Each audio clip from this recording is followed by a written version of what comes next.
Hey everybody, I have a video here for you today. Now, I've been wanting to make this video for well over a year. The website I'm going to use a main part of this upload for, I found, probably even 2 years ago. And the basic element of the story really rang true with me, but I really didn't know how to put it together until basically going back to some research I've done over the past 6 months, and then I went back and read this website again, and a light bulb went off in my head, and I think I can put the final piece of this story together. But anyway, one of the greatest mysteries of the ancient world is Baalbek in Lebanon.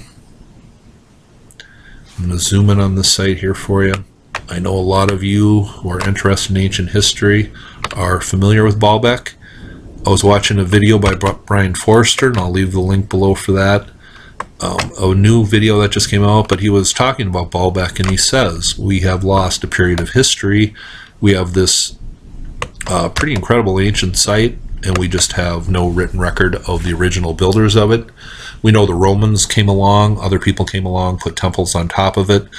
I made a video about 6 months ago or so called the Pharaoh who built Baalbek, and I said that was Amenhotep III, and if I was to title that again today, I would redo it and call it the Pharaoh who conquered Baalbek. I believe the Egyptian territory ran way up to the north, all the way into Lebanon at the time of Amenhotep III. This was the greatest time of Egyptian history. Their territory was the largest in this time frame, and I would have retitled that video. But it's very ironic that I find that the Bible, a lot of the stories in it, we have no archaeological evidence for. And when we are looking for some history of Baalbek, some early history, I believe the Bible is the place to find it. And I'm going to explain this to you, but when I'm trying to make the connection a long time ago to Baalbek and maybe some original builders, I found a website that I really liked, and I'm going to share a lot of that with you, but I couldn't put the final pieces together. But what I've researched over the last 6 months, I believe that is now possible, and I am going to try to explain to you how the Bible answers the question of Baalbek. And I'm going to do this and just go over the main points, because if I go into all the details, it's going to get really long and boring, and there's going to be a lot of translations, and I'm just going to go over the most important points. But I'm going to jump to website and try to get that answered for you right now. So we have this incredible mystery surrounding the origin of Baalbek and who could have been responsible for the original foundation that included these 1,000-ton stones. Who could have been capable of that? But I found this article by Immanuel Velikovsky a couple years ago, and it talks about the tribe of Dan and the temple at Dan and how it ties into Baalbek. I'm going to leave this link below, and I'm going to be using this website mainly. But it says here, just a brief history on Dan, it says, he set the one in Bethel and the other he put in Dan, and they're talking about a golden calf, and does that sound familiar? It says, Bethel was in the south of his kingdom, close to Jerusalem, Dan in the north of his kingdom. Thus Dan in the north competed with Jerusalem in the days of Passover and Tabernacles. The temple of Dan was a much larger edifice than the temple at Bethel, and it became a great place for pilgrimage, attracting even people from the southern kingdom. So this temple at Dan must have been quite a place. It says the temple of Dan was called the house of high places, and I'm going to talk about a couple Bible verses that use that term.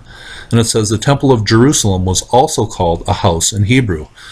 And there's been a lot of comparisons to the foundation of Baalbek and the foundation at Jerusalem, but I believe Velikovsky ties this together, the tribe of Dan and Baalbek together incredibly well, and I will leave this link below and jump to a couple other websites. So I just think it's very important to look at worship, and can we connect anything to the tribe of Dan and Baalbek? Well, it says this here. Dan is also referred to in connection with ritual, for according to Judges 18, verse 31, a graven image stood there up to the time of the destruction of the sanctuary. It says, Jeroboam I set up at Dan one of the 2 golden calves which he intended as symbols for Yahweh. Many persons of the northern tribes of Israel therefore made pilgrimages to Dan. And I'm going to leave this link below, and I'm not going to repeat all these Bible verses, but they are documented in here. But so the tribe of Dan was worshiping the golden calf. Of course, we have the golden calf story coming from the Exodus. And of course, I have connected the Exodus to the Hyksos people. They made up a large part of the group that went north up into Canaan. And they were the rulers of lower or northern Egypt. And I will leave links below explaining that whole story if you're not familiar with that. But they were worshiping the golden calf. And I don't think that can be overlooked. So, the Hyksos people. It says this on this website. The administrative seat of the Hyksos was Memphis, the city sacred to the worship of the bull Apis. So they were worshippers of the bull or the golden calf. And their administrative seat, along with Tanis, the Hebrew Zohan, was Memphis. That was an important site for them, important city. What was Memphis known as also? It was known as Heliopolis. What was Baalbek known as also? Heliopolis. The connection, direct connection to Memphis and Heliopolis and the Hyksos people, that cannot be overlooked. But can we connect the worship of the calf to Baalbek? It says on Immanuel Velikovsky's website here, it says, in Baalbek, archaeological work produced very few sacred objects or figures that could shed light on the worship of the local god. It was a disappointment, next to the brilliant success of so rich an excavation, that nothing was learned of the nature of the deity and the history of its worship. And it says, the figure of Jupiter standing between two bullocks or calves have been found at Baalbek dating from Roman times. In addition, an image of a calf was also found. The only figure of an earlier time found in Baalbek is the image of a calf. Since it is to be expected that images found in an ancient temple are reproductions of the main deity worshipped in the holy enclosure, it is significant that the holy image in the temple of Baalbek was that of a calf and no other animal. So there you have a direct connection between the tribe of Dan, their worship, and what was really the only piece of evidence we have coming from worship of an earlier time at Baalbek. And I was talking about the people making a pilgrimage to Dan, and Velikovsky goes over in this little chapter called The Search for Dan. He goes over this very well, how students of current biblical archaeology have placed Dan in certain places, and this just doesn't make any sense. If people were making pilgrimages to Dan, it must have been known for a temple or something large, something had to draw people in. This makes sense with Baalbek and these little tiny villages that they have linked Dan to don't make any sense. He also goes over the names of mountains and ancient routes and lakes and other places and rivers and the source of the Jordan River, how he goes over all this ancient text and actually shows you how it points to the area directly around Baalbek as the site of the city of Dan or the tribe of Dan or the temple of Dan. So once again, I think people were making pilgrimages to Dan because that was actually Baalbek. It says here in this Bible verse, whereupon the king took counsel and made 2 calves of gold, and said unto them, it is too much for you to go up to Jerusalem. Behold the gods, O Israel, which brought thee out of the land of Egypt. And he set the one in Bethel, and the other put he in Dan. And this became a sin for the people who went to worship before the one, even unto Dan. So this eventually became known as the sin of Israel, this worship of the golden calves at Dan. The priests were not happy, and this all fits into the Hyksos people. They are tied into the Exodus. They are tied into Heliopolis and Memphis, the worship of the bull. And I just think this all makes sense. It says here, it says here a little further in the Bible, and he put down the idolatrous priests whom the kings of Judah had ordained to burn incense in the high places, in the cities of Judah, and in the places round about Jerusalem. Them also that burned incense unto Baal, to the sun, and to the moon, and to the planets, and to all the hosts of heaven. And the priests who they were unhappy with, they burned incense unto Baal. And if that just doesn't tie it directly into Baalbek, I don't know what will. So you had the Hyksos people who were directly tied into the Exodus they were the ones who were worshiping the bull, and they made up, I believe, a majority, or they were the tribe of Dan, maybe.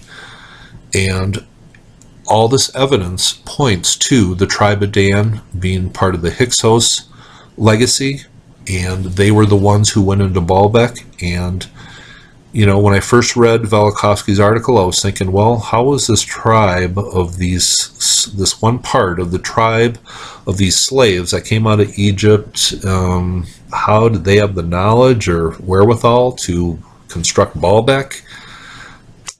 It didn't really make sense to me.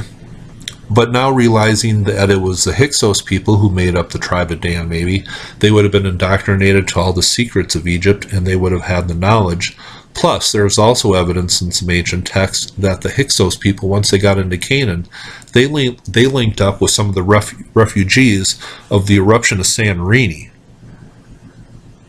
The Minoans from Crete, they came over. There is evidence of this. Even on the walls of some temples in Egypt, there was people coming into this region and settling after the eruption of Santorini.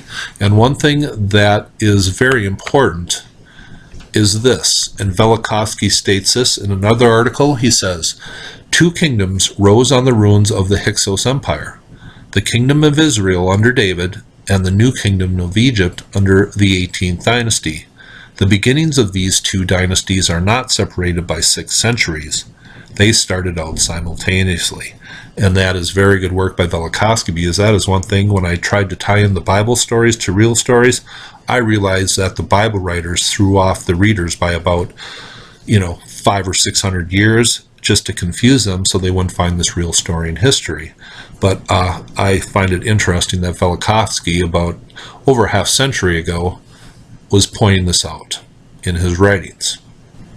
And one of the things I did not mention was, it says to burn incense in the high places, and that was an old term for the Temple of Baalbek.